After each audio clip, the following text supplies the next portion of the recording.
Live from the Dolby Theater in Los Angeles, California, it's the 44th annual Pedalshift Holiday End of the Year Spectacular Award Show. Yeah, about the award show, it's canceled this year because,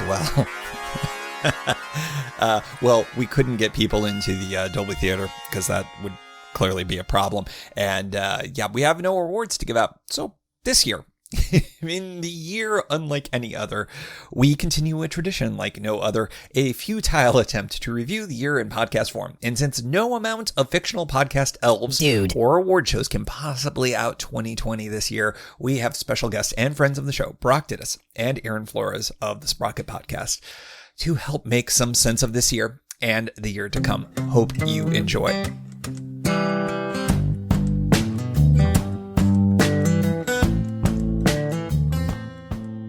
Normally, my end of the year special, as you have probably heard before, is an incredibly produced, over the top thing. Years past, it was a holiday special with, of course, Shifty the Elf, the venerable Shifty the Elf. Dude. Yes. And then last year, my favorite podcast I think I've ever done was the awards show, which I probably would have considered doing this year, except I don't know what award shows are going to do for 2020 because, you know, gestures broadly all this. I believe they're going to send somebody with a hazmat suit to your door, standing with the award, and whether or not you win, they'll hand you the award or they'll just walk away with the award. Well, I saw a list of the top movies of 2020 by, like, you know, we're in the end of the year and it's like, oh, these are the best movies of 2020. I hadn't heard of any of them, like none of them. And I'm just sort of like, well, it makes sense because the only movies that came out, you know, you've got Tenet and people are still trying to figure out what the hell that is. Yeah. And, you know, yeah. Or where to watch it. Well, and Wonder Woman's coming out on Christmas, so I guess Wonder Woman's going to win Best Picture or something. I don't know. There we go. Yeah. Right. But anyways, point being, I thought that repeating the award show would probably not work. And then I thought, hey, why don't I have you guys on and we can talk about, like, 2020, a year of adventure, and then after 4 seconds of that, go, what are you looking forward to in 2021? So I'm curious for both of you, how did you find adventure, particularly adventure by bicycle, if at all, this year? And how did that look and feel? And were you satisfied by it, considering? I don't know if this is adventure. Well, it's a kind of adventure in that I found ways to engage with the concept of mutual aid through my bike when shit was really hitting the fan with the smoke around here. Being able to ride around to my neighbors, asking what was going on, like being able to deliver filters if anybody needed any. And, you know, maybe it's not the brightest move to be out biking during the smoke, but I mean, I was able to go out when people were not. We should remind people who are listening, because time is a flat circle, that the smoke that you're referring to is the apocalyptic wildfires that we are now dealing with on the West Coast these days. Yeah. So there was the apocalyptic wildfires that we dealt with within the months of what was that? August? September? Yeah. Yeah. What is time anyway? Right. A flat circle. But how many wildfire situations were we dealing with in 2020? Like Australia was on fire and is on fire again. Yeah, metaphorical or literal. You know what I mean? It's just right. For real. There was grabbing water bottles and putting them in places all around the neighborhood as well. And then we had a windstorm and biking around and cleaning up the neighborhood, you know, getting branches off to the side so people could walk and or bike throughout the neighborhood was one thing that I engaged with by bike. Yeah. Portland had a really unusually challenging year. It felt like every month had sort of like a thing. Yeah. What now? Right. Yeah.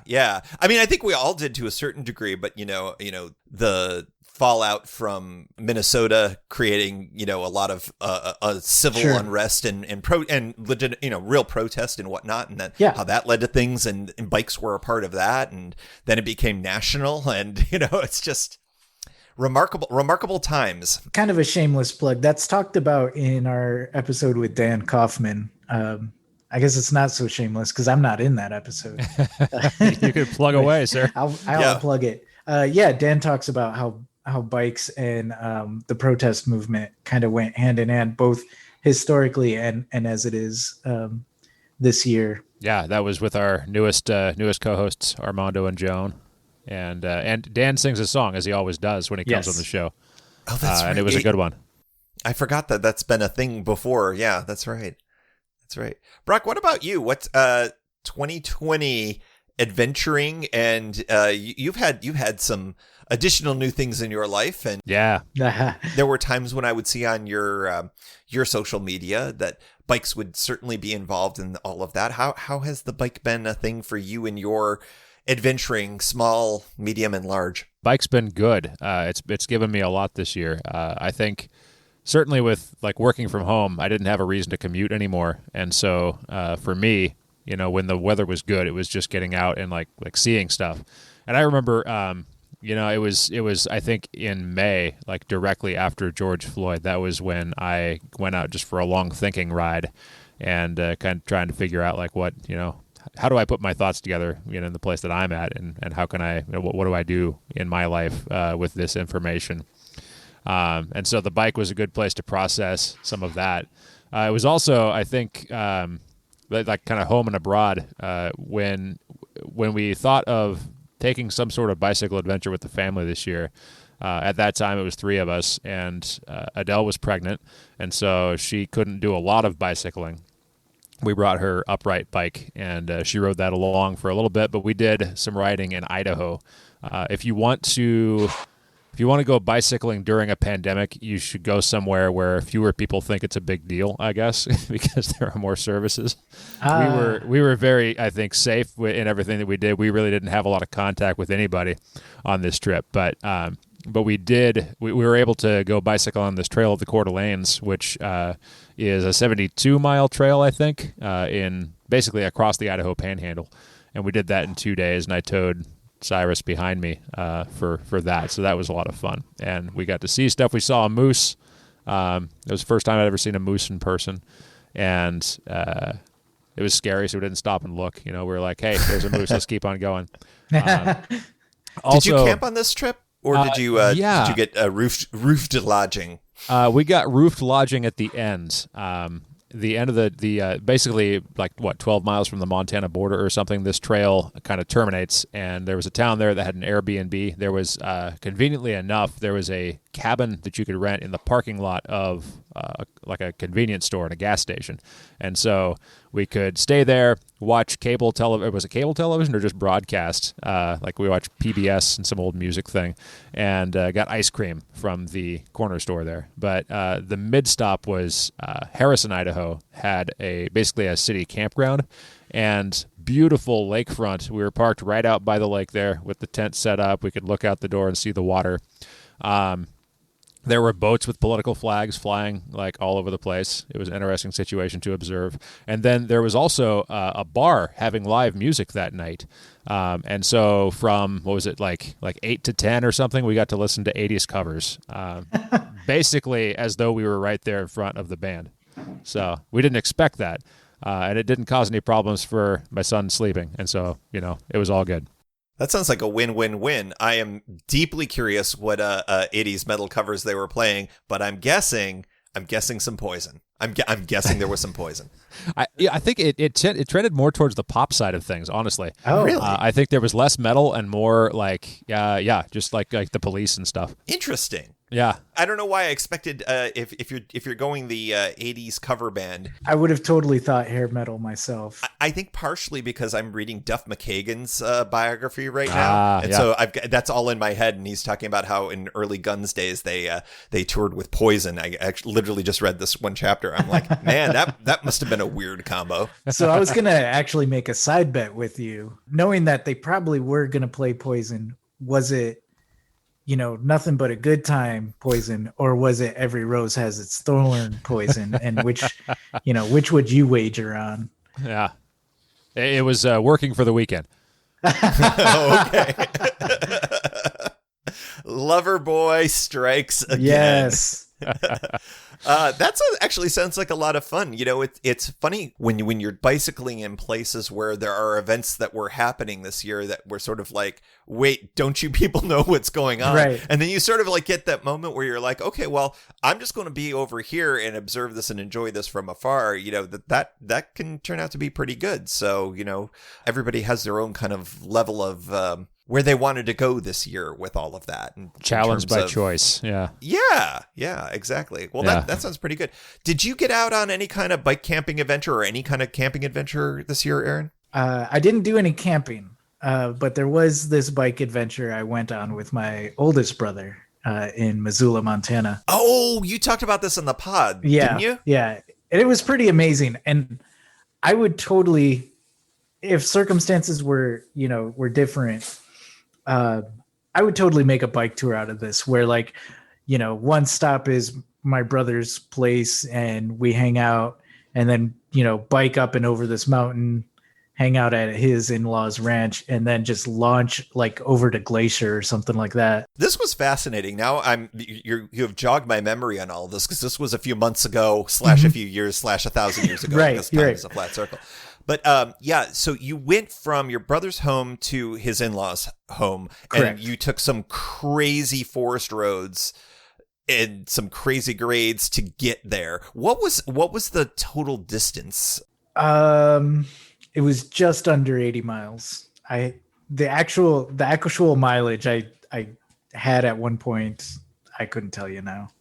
You know what's crazy is that's a kind of distance that I typically don't even do, even on flats. Oh, yeah. 80 miles is a lot of miles to do, but considering the grades that you were dealing with from the sounds of it, that was a 2-day ride in one day. It was kind of one of those situations. He had a route planned that was all road, and as far as terrain, would have been a really easy day. As far as mileage, it'd probably be closer to 90, but there were 90 pretty doable miles. And he's done 100-mile rides. He's no stranger to long mileage, and I'm just really stubborn, so I'm no stranger to just punishing myself. I'm currently looking up the mileage to see if I can find it. But he had this route that goes along pretty major highway in Montana. And at least when I was visiting early on, like years and years ago, Montana had this law where if you drove, X miles over the speed limit, it was just a $5 fine, no matter how fast you were going. Cause it was it was considered an environmental issue versus a speeding or safety issue. So people drive really fast there. So he gave me this route, and again, it looked pretty doable, but my first instinct was how do we do this on side roads? How do we do this getting away from the highway? And there was also one piece in there where we literally would have had to be taking the lane, and therefore trusting that other drivers would see and or care to slow down, which I didn't. So I just Google mapped various, there's one town with there's a bed and breakfast and a hot springs there that a lot of people with certain amount of money would go and vacation there. And that's really all that town is good for. I can't remember the name of it. All that town is good for. Oh gosh, yeah, that sounds terrible. Sorry. Anna's chiming in with her defense of small Montana towns Yep. You leave the Midwest alone. Essentially. It's true. It's not all that town is good for, but that's all that town is known for. That's what I should say. And so I mapped out from my brother's home to this tiny town, which the original route just essentially went north and west, and instead I went west and then north. And it brought me to this Forest Service road. And I didn't look at the grade when I mapped this, but I was like, oh, hey, this saves us like 10 plus miles. We should try this. That was a critical mistake. Yeah, it kind of was. You know, that's exactly how I planned the Crater Lake trip. And we all have heard how that went. Right? It was kind of like that. I mean, we at least got to stay on our bikes most of the day, so that was that. Later on, so I proposed that to my brother, and he was like all about it. He's like, "Oh yeah, there's this off road. I've been through part of this. I know what it's like. It's great." Oh, and then there's this area that bikes alongside the highway, but it's its own bike and walk infrastructure next to the highway. There's tons of these in Montana. And so I was really attracted to that. I didn't see that that's like maybe a quarter at the most, a quarter of the entire route is like, you know, this flat-ish off the highway separate infrastructure. The majority of the route was just all day uphill for a couple thousand feet. I'm actually looking up so our maximum elevation was 5,126 feet. Our elevation gain was 3,372 feet. That's some climbing. Yeah, so that was all day. Yeah, essentially it was like 50, 60 miles climbing this hill, and then the next 10 just straight down, losing all that elevation. And you know, that was really fun. Getting up the hill, I think it was like the last 3 miles I ended up walking. It was probably the steepest too, wasn't it? Yeah. Yeah. And spinning, and I'm not getting anywhere. My brother is like, dude, just walk it. Let's just take a walk. And I went to get off my bike, and I have the straps on my pedals. You know, he's clipped in. He gets off fine. I have the straps, and I just stop, and I get my right foot over, but my left foot just doesn't move at all, and the bike just falls and takes me with it. It's like, okay, I guess we're walking the rest of this. But you weren't carrying up much more than water and kind of tools and stuff, right? Well, like I do, I over prepare. I wasn't fully loaded by. Did you bring the cast iron skillet? That's the question. I did bring my full set of Allen tools. Of course you did. Like not just, I did have my multiplier, but then I also brought the full set with me. You know, did you bring the chain whip? That's the question. Were you like, I'm going to be fully prepared? No, not quite, but just about. I had a saddlebag, the smaller carried ice version, and then my handlebar bag, but both of those were pretty much loaded. It was cold and rainy when we first started, so I had raincoat and my surly long sleeve jersey when we started. So by the end of the ride, you know, those were both packed in there on top of everything else. I had so many snacks because that for some reason was like my biggest worry.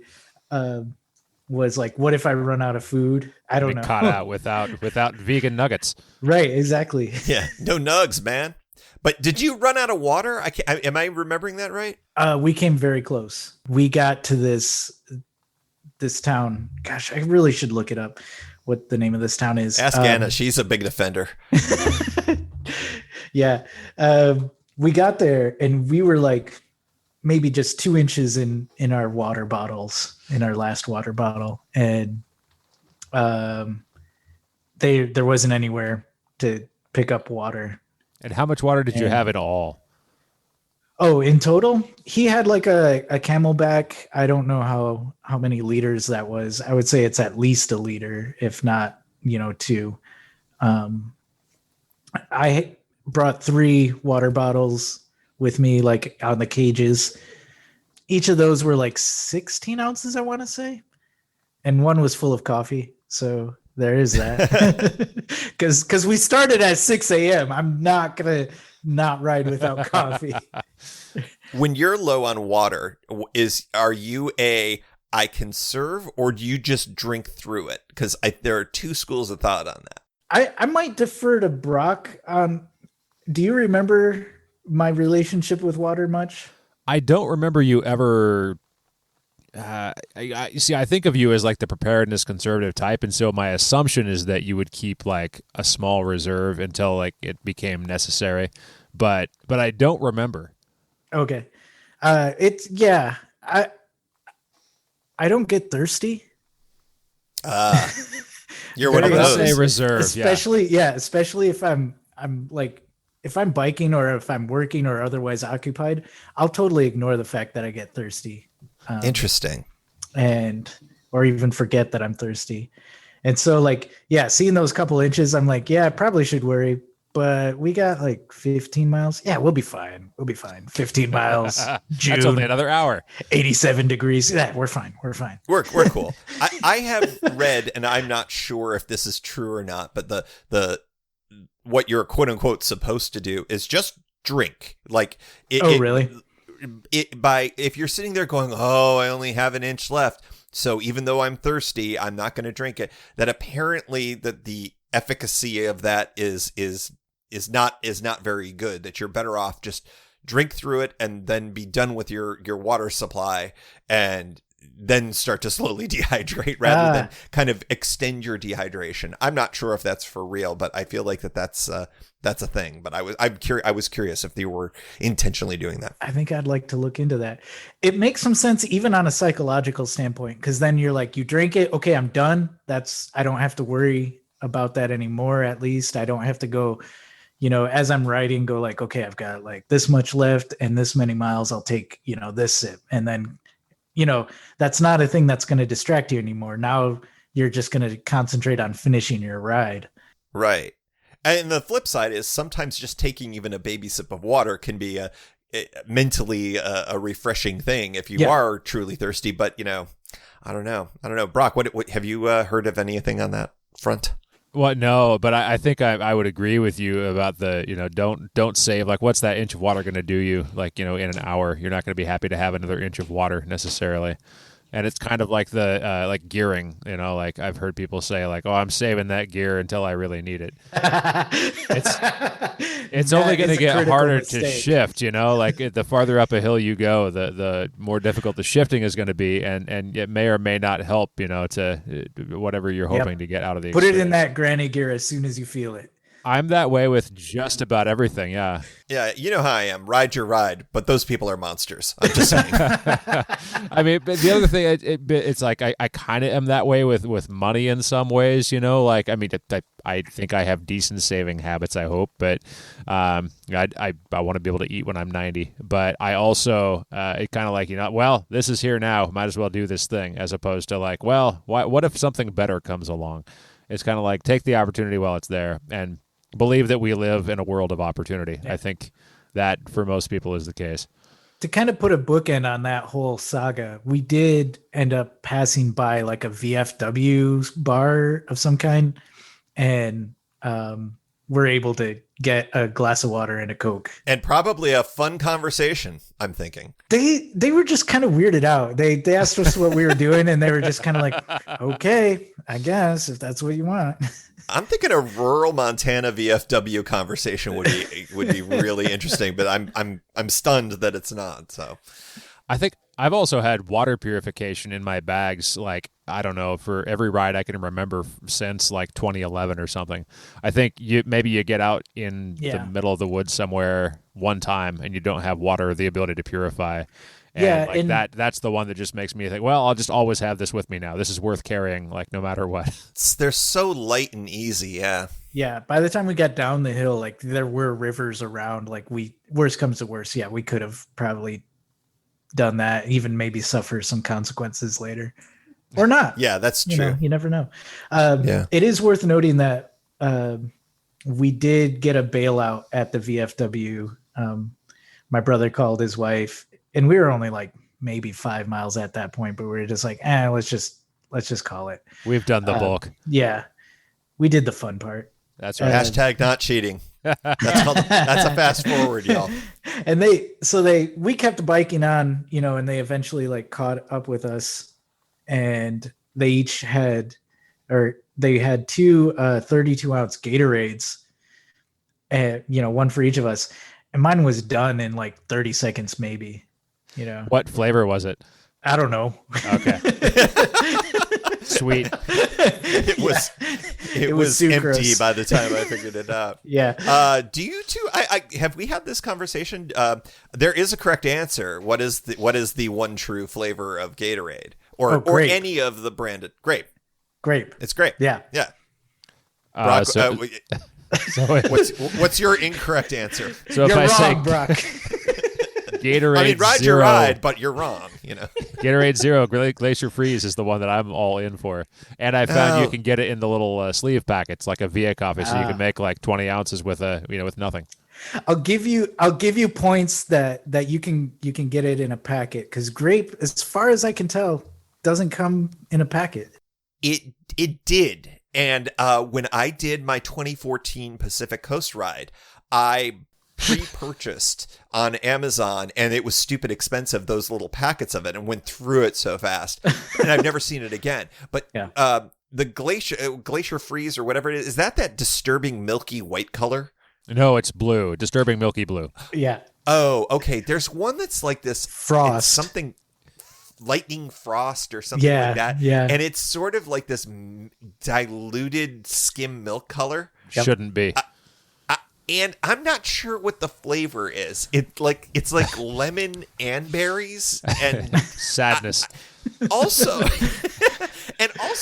I'm finding it harder and harder to discern from the names of the flavor that they connote what the flavor is. Like, right. Lightning. I'm not sure what lightning is supposed to taste like. That's why I am a fan of grape. Grape tells me what it is, You mean purple. Yeah, purple, right? Hey, It whatever. tastes like purple. It tastes like purple. Well, in any event, points for this round: Aaron, 1,000,000; Brock, minus 2,000. There we go. 2021. First of all, we are the day that this podcast is being released is the final day of 2020. So, Happy New Year, everyone! It's been a great year. It has been. Wow. What can be said about 2020 that hasn't been already said before? But I'd like to look forward a little bit, because that's all we got, man. Yeah. I'm curious, because 2020 was essentially a celebration of disappointment in so many ways. Like, I don't know if the two of you had plans that were scuttled. When this really got rolling, I got to the point where I couldn't think ahead more than a week or two, which is really unlike me. I'm kind of a planner. I love planning tours in particular and all of that.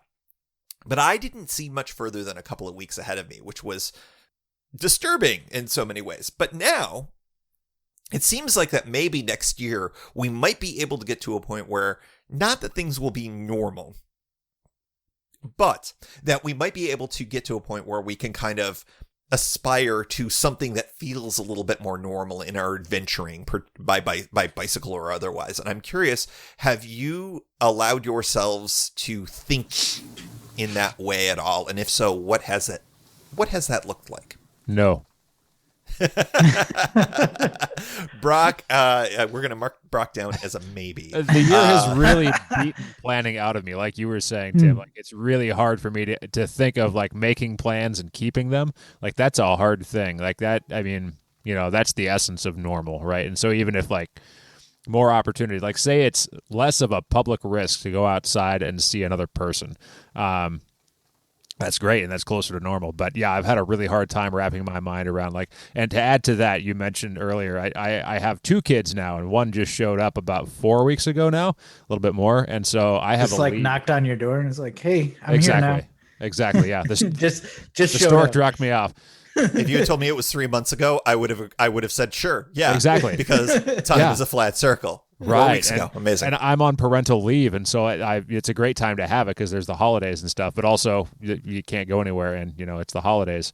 So I really have I've had all of my aspirations and all of my planning instincts just wrung out of me, and it's going to be really interesting to see how the calendar starts to exist again for me. I don't know what to do with that. So that's why I say no, because I'm not sure if I can do it again. I'm sure I will, but I don't know how. Well, we're marking you down as a maybe. But in any event, the one thing I'll say before turning to you, Aaron, because I'm curious what you have to say about this, is I wonder how much of a lag there's going to be in all of this.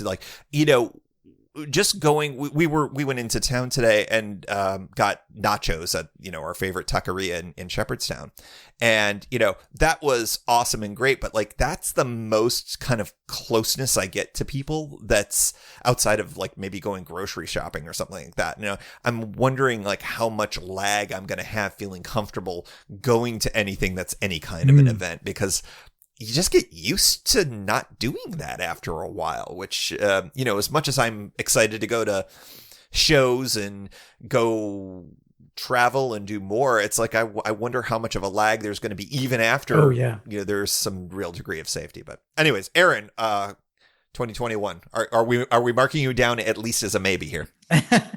Man, mark me down as I hope so.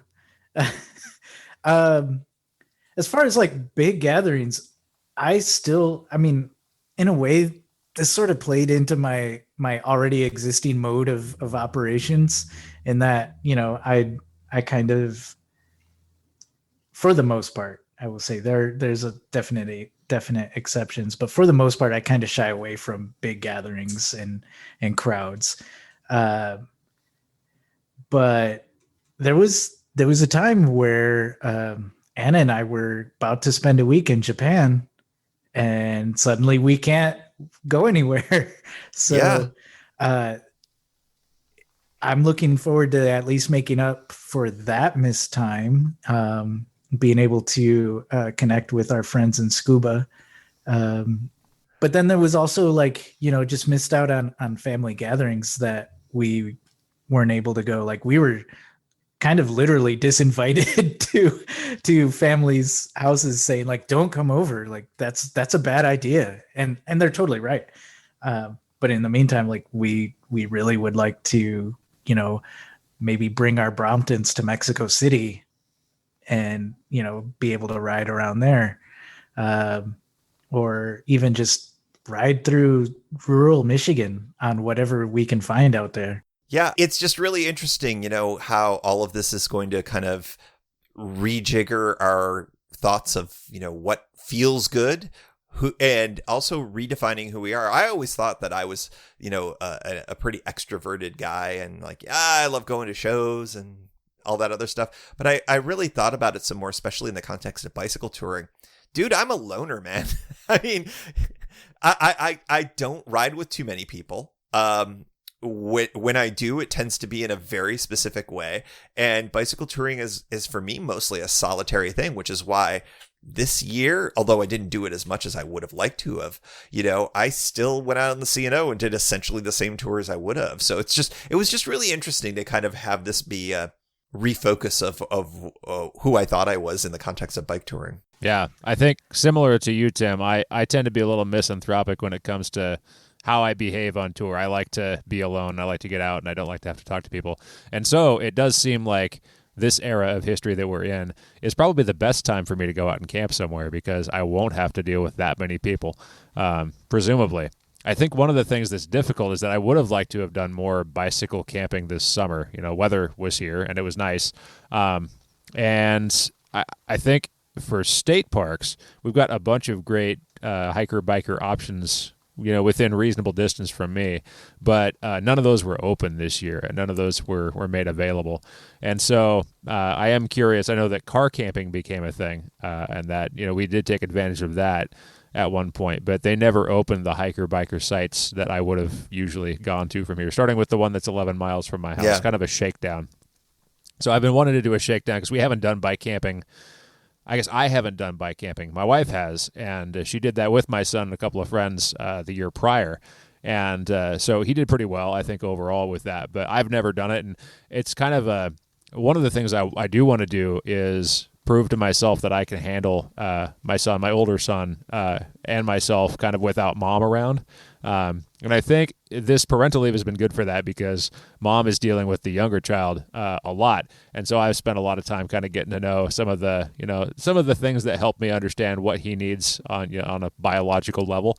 And so I think if I get the chance this coming spring and summer, I do want to do a ride where it's just him and Pops. We go out, we find a place, and we see how that goes. And whether or not, the thing that we found on our last trips with him was that sleeping was still kind of difficult, mostly because you can't bike camp with a crib. I mean, you can, but it's heavy, and we didn't want to do that, and we didn't. And so eventually he would roll off of the pad when we were camping outdoors. And so I'm looking into kind of both how might I create some sort of lightweight, maybe even bumpers, like a pool noodle situation where we can set up a thing where he won't roll off the pad in the middle of the night. And now that he's older, there are fewer concerns about suffocation, all that stuff. It's a lot harder when kids are very young. And so I'm looking forward to kind of doing that shakedown camp-out trip with him at some point this coming year. My nephew turned 6 in February, and he's got energy. Kid's got energy in a way that I'm like, it's going to take maybe another year or so. But I am intrigued because, my brother is not as outdoorsy as I am, but I think that he aspires to that. And I'm kind of intrigued with the concept of getting the kid out and seeing if he's interested in camping first, and then potentially seeing what his bicycle capabilities are, and seeing how we can go from there. So I don't know. We'll see. I'm intrigued with it. I get to be the crazy uncle, so I get to parachute in, do things, and then go bye. See you later. Right. Let's swap notes. I get all the good stuff. Yeah, exactly. So back to 2021. Is there setting aside sort of like, haven't really put much thought into it, is there something that is on your horizon from a bike adventure perspective that you think might be in the realm of possible?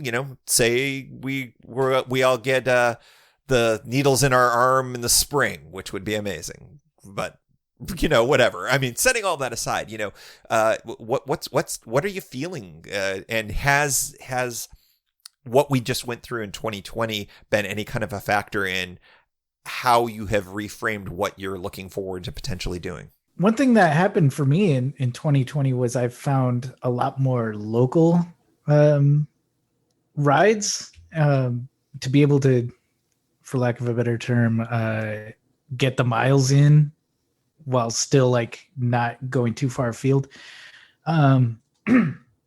And I got reacquainted with the trolley trail that goes outside of Portland and down south.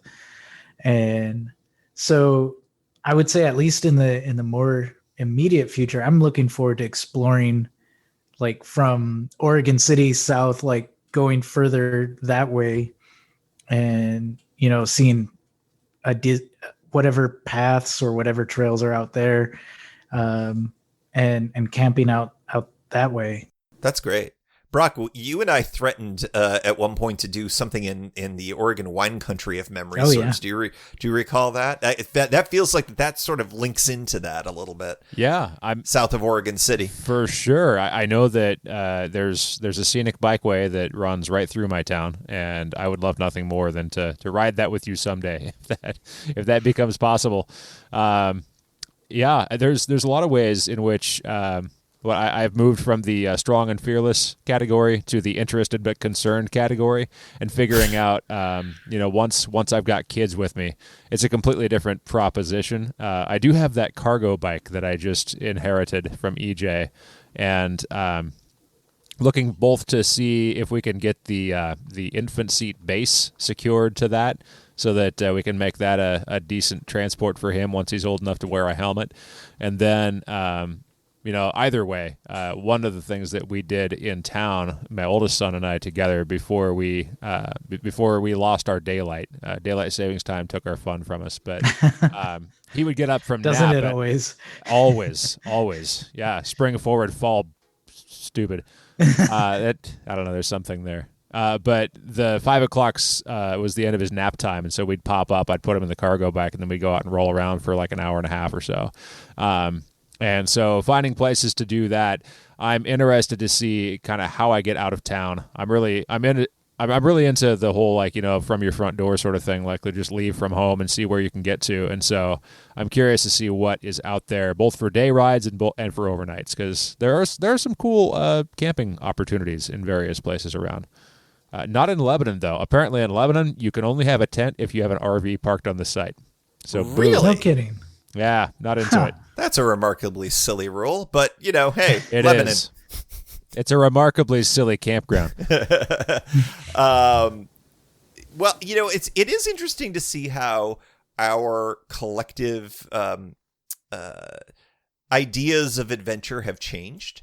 I think that for a while, I think all three of us and others as well that are listening, I'm sure, the idea is like adventure needs to be, away. It can't be here. And I think that the one lesson of all of this is that adventure can be really, really close by. And it's just sometimes we're around things too much. You think about it, you live in a city that people, both all of us sort of live in places. Salem, of course, is the most famous tourist destination of all, but it's not so bad. It's not so bad. But, let's expand to, the greater Willamette Valley is a place where lots of people come to visit because they want to come there from where they are. I live in Washington, D.C., and in a little section of West Virginia that people come to escape. And it's just sort of like, well, why can't we just sort of stay where we're at and experience what other people travel thousands of miles to come and enjoy? It's just finding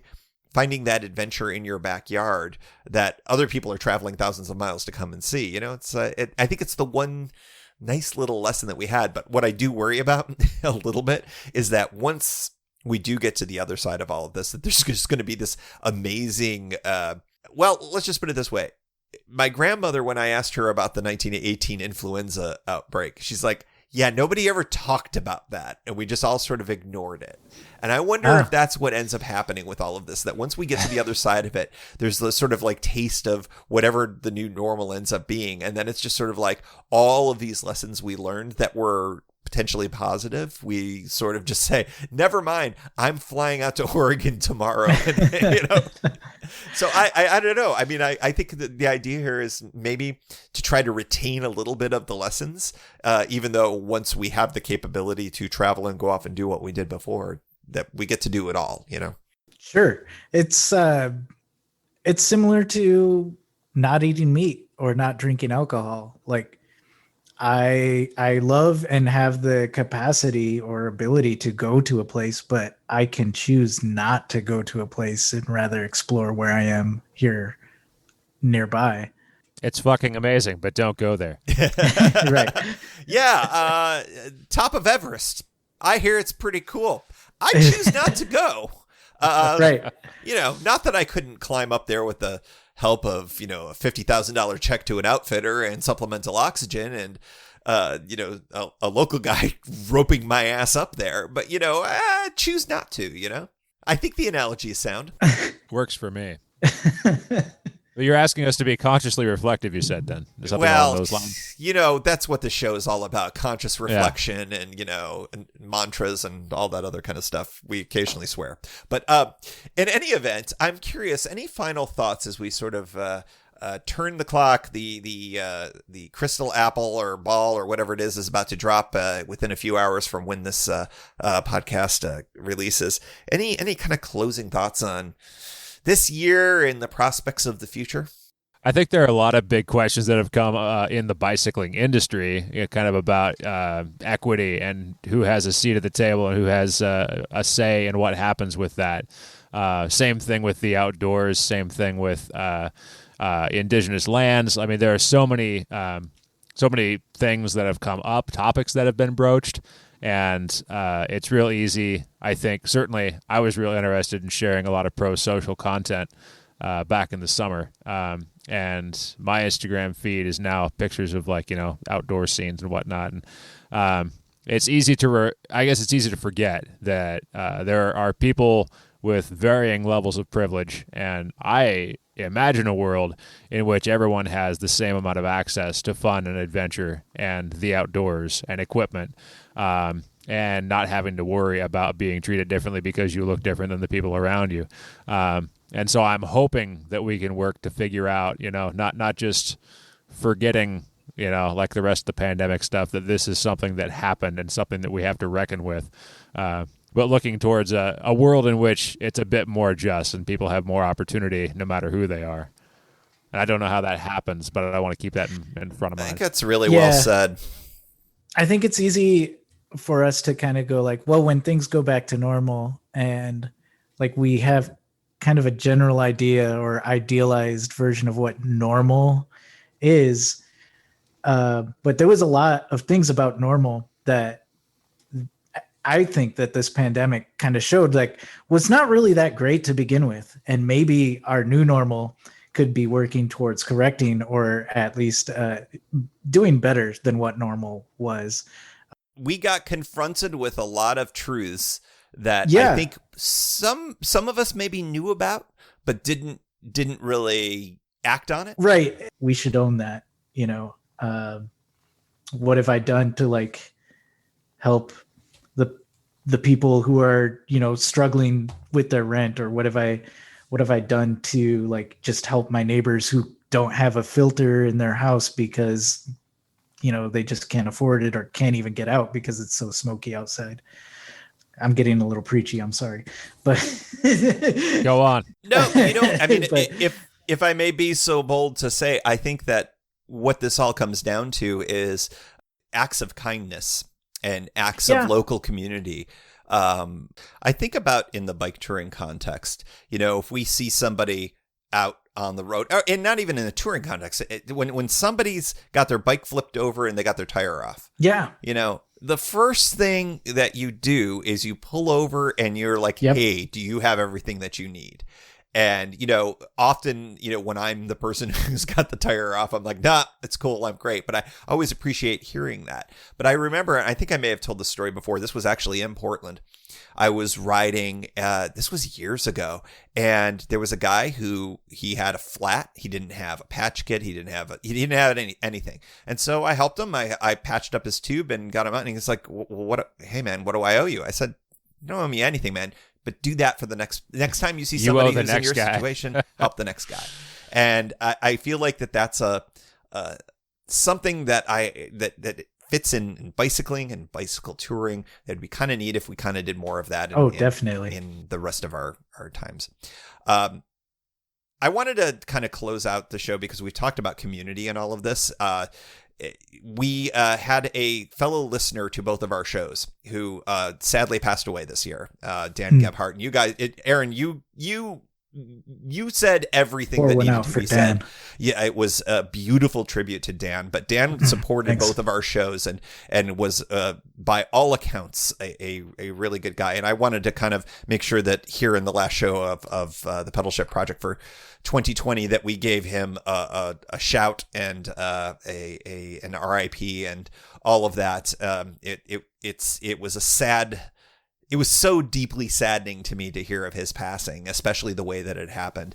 But, the folks who are a part of both of our communities, and there's a lot of crossover, and Dan was certainly one of them, it really fuels it for me personally to keep doing this. I mean, if it weren't for the communities that were involved, that have been involved with the shows, the emails, the questions, the funny everything, it would make doing a show like this impossible to sustain.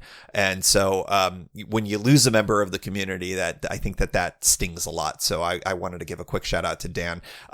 Aaron, I think you said everything that needed to be said about all that, but I'm curious if either of you have any other thoughts about Dan or the broader community as we kind of close out the show here. I mean, never take anybody for granted. You never know when the last time you see them is going to be. And that goes for anybody. no matter who nobody expected that Dan would be gone this year. And yeah, you got to take full advantage of your opportunities to connect with people when you can. Dan, we love you. Rest in power. Indeed. Well, guys, thank you so much for being a part of this very weird year. I have to say, like, if it weren't for the Sprocket Shift happy hours, I think I would have lost my mind in the early days of things. And I had gotten requests in recent days for somebody recently. One of the listeners emailed and said, "Hey, when are you going to bring back the Sprocket Shift?" And I'm like, I have something coming on the way, and it was this episode. So I really appreciate both of you taking the time to kind of wrap up this strangely weird year and look forward to 2021. Absolutely. Glad to be. I almost thought about skipping ahead to the next year, but I wanted to stay here with you guys. Well, happy New Year, everybody, and go ride a bike or something.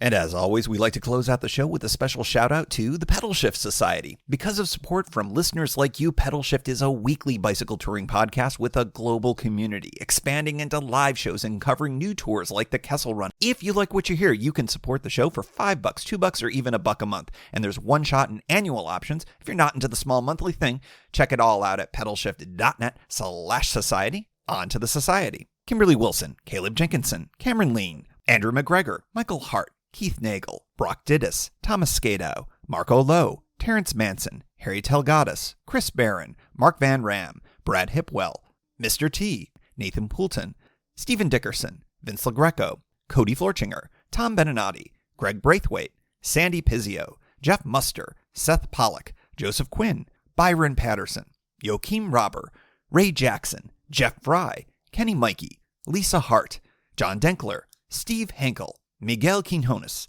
Alejandro Avilas Reyes, Keith Spangler, Greg Towner, Dan Gebhart, Jody Zeranin, Lucas Barwick, Michael Baker, Brian Bechtal, Reinhard Biggle, Greg Middlemas, Connie Moore, William Gothman, Brian Benton, Joan Churchill, Mike Bender, Rick Weinberg, Billy Crafton, Gary Matushak, Greg Latois Lopez, James Sloan, Jonathan Dillard, John Funk, Tom Bilch, Ronald Piroli, Dave Roll, Brian Hafner, Misha LeBlanc, Ari Messenger, David Grotke, Wally Estrella, Sue Reinert, John Lecko, Stephen Granada, Philip Mueller, Robert Lackey, Dominic Carroll, Jackie McCulloch, John Hickman, Jack Smith, Carl Presso, David Neves, Patty Louise, Terry Fitzgerald, Peter Steinmetz, Timothy Fitzpatrick, Dave Fletcher, James Stratakis, David Neves, Mike Lazewski, Hank O'Donnell, David Zanoni, David Weil, and new to the society, Matthew Sponseller and Scott Angelo, and thanks also to all past and anonymous folks for helping make this show happen.